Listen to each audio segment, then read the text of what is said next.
Today we have the 2019 Mitsubishi L200. This vehicle has done just over 20,000 miles. It has a manual transmission and a diesel fuel type. As we approach the back of the vehicle, we can see that this is a crew cab and we have 5 seats in total.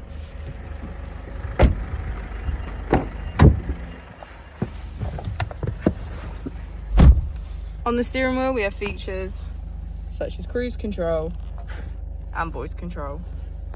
We also have automatic headlights, automatic wipers and a keyless ignition.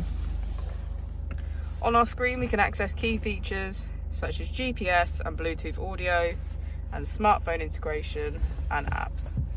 If we put the vehicle into reverse, we can see that it comes with a parking camera with parking sensors.